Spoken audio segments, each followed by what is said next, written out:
Hello, this is Huskins, your Forex mentor. Welcome to the daily review of March 5th. A fantastic day today. We had the Dow closing above its all-time highs and a preview of March 6th, your daily dose of events that shaped the Forex markets. The thought of the day. Now, this is very interesting. I was going by my child's class, and one of the thoughts which the students had come up with, a fifth grader had come up with, is prejudice is like an uneducated hypothesis.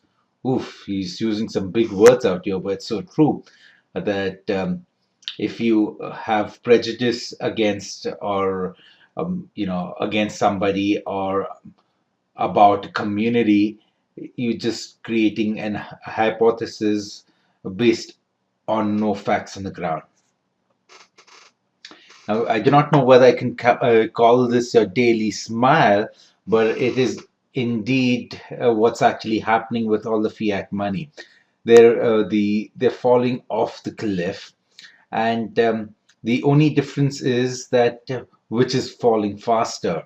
The pound is falling the furthest right now. Euro, yen, all of them are going down, and we're just trading on which one is falling faster. The reason for this is quantitative easing. People are printing more money out of thin air, and that's all there is to it. Now, let's come to important news. China sticks with its 7.5% growth target of 2013. You need to know where China is coming from. You look at this chart from 2008. Look at this trend. We've been going down in China trend, and 2012 was 8.1%. Now the projected trend for 2013 is 7.5%. This is for the second year in a row. China is aiming for 7.5% GDP after scaling back a long-standing 8% growth target in 2012. Now, the premier said that in a report to the annual legislative session that the full global economy is full of uncertainty and not yet on a stable footing, and that China will have to work hard to attain a 7.5% growth.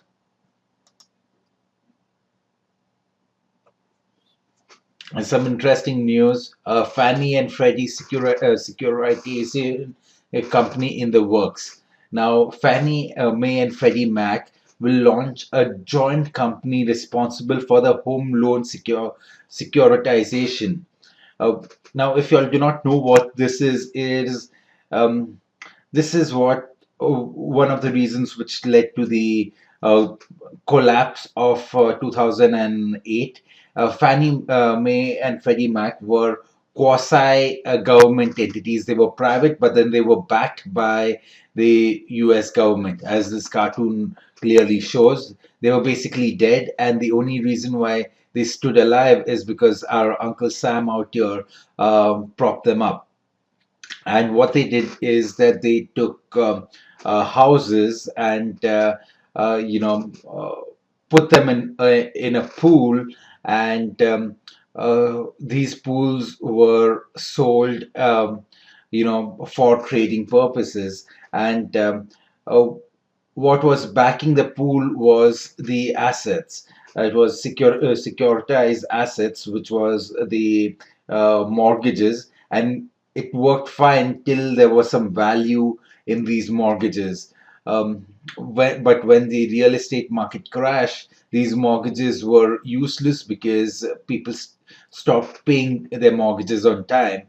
And when you went to liquidate them, the market value was much lower than the price of these mortgages in this particular pool. So now what's being done is that Fannie and Freddie securitization company is in the works. So now instead of two companies, they might have only one company, and that is something which the policymakers are trying to change.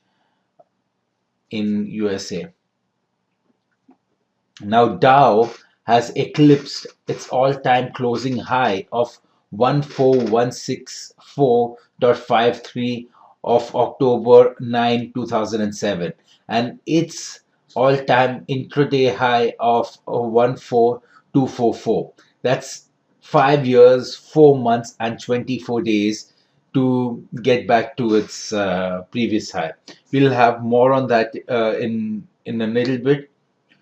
Let's take a stock of this day and compare the majors. Now, why am I taking a stock of today? Because we're breaking new highs. So let us see whether we are doing that across all markets or what it is. This is the Dow chart, the top one, and then we'll look at each market separately. All right.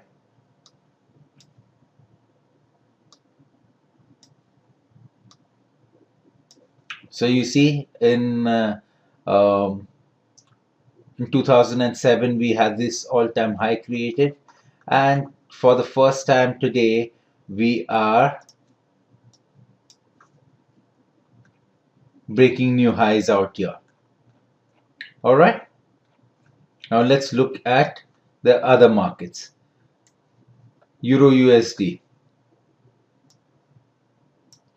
For sake of comparison, Euro USD was not creating a all-time high at that time.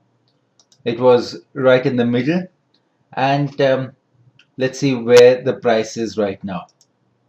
We need to be aware of this because we need to uh, see whether there are some emerging patterns and see whether we can actually profit from them. So that's Euro USD for you. Nothing significant going on out there. This is Aussie US dollar for you. Aussie US dollar, Dow breaking new highs. What is Aussie US dollar doing? It is not breaking new highs right now. It is consolidating. What about the USD CAD? The Dow breaking new highs, and what is the USD CAD pair doing?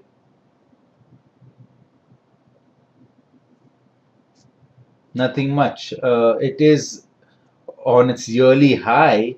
Well, it is not, today is not on its yearly high, but it is in an uptrend right now. Let's look at US oil.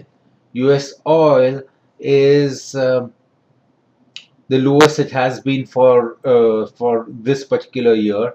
It is at 90.61. And let us look at what gold is doing.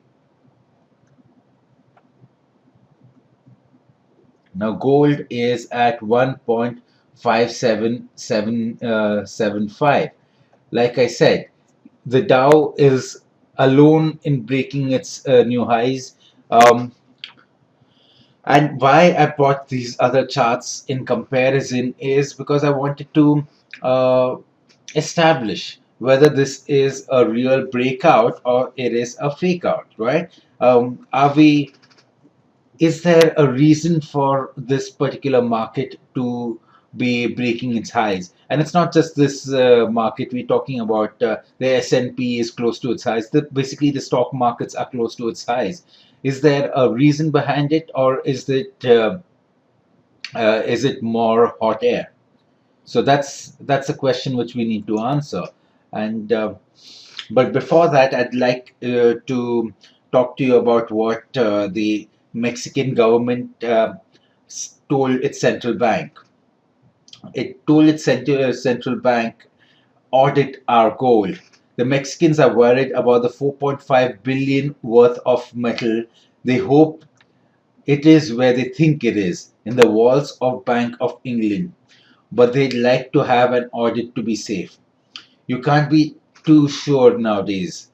Now, Venezuela had just finished repatriating its gold, and less than 2 months ago, Germany, which has the second largest gold reserve after US, sent word to the Fed and the Bank of France that they'd like theirs back too. Now, until you see and touch the stuff, all you have to, is a piece of paper saying that you own gold. That can um, keep you up all night. So basically, what is going on right now is that the governments are beginning not to trust each other, and that they want to make sure that their property is safe and secure. What does that mean?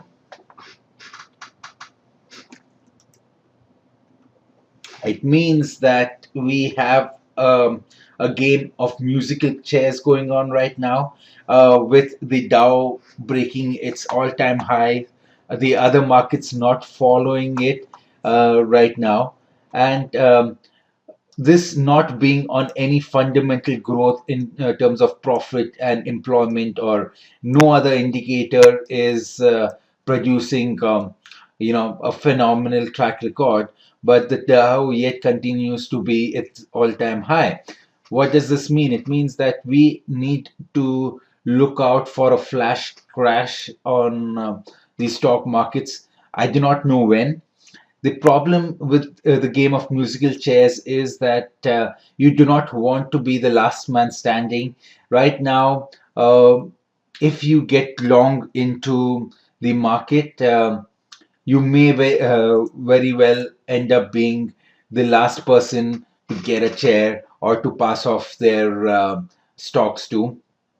So I'm not going to be calling for a short on the Dow. All am I saying is that I do not want to be long on it.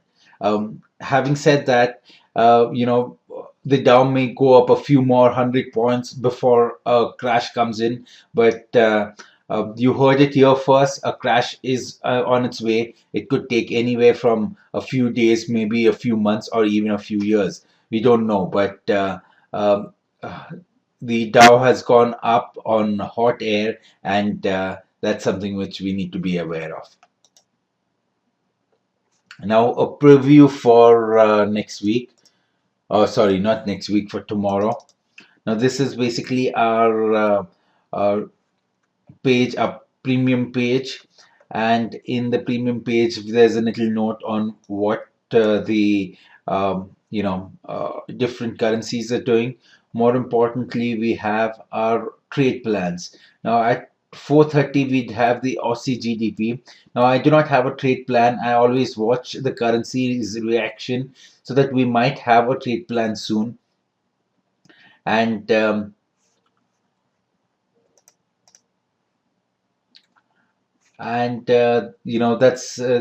about it for tomorrow. We uh, we'd have at 7:30 p.m. we'd have that's today, we'll have the Aussie GDP. Then on March 6th, that's tomorrow, we'll also have the ADP number. Again, I don't have a trade plan, but this ADP employment number is different from the non-farm payroll, which is the US Department of Labor statistics. So tomorrow is the prelude to the ADP, the non-farm payroll, which is the bigger mover. Then we have IVPMI. Again, there will be a no trade as the reaction to the loony, to the interest rate, release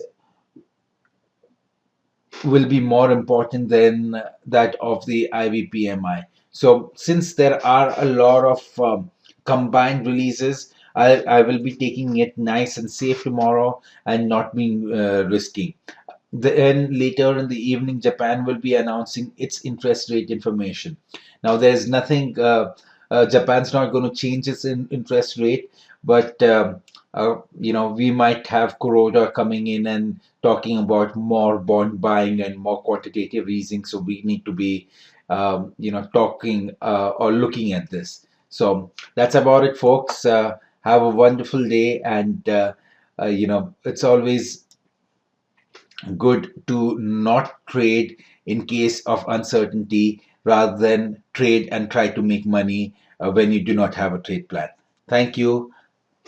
Adios.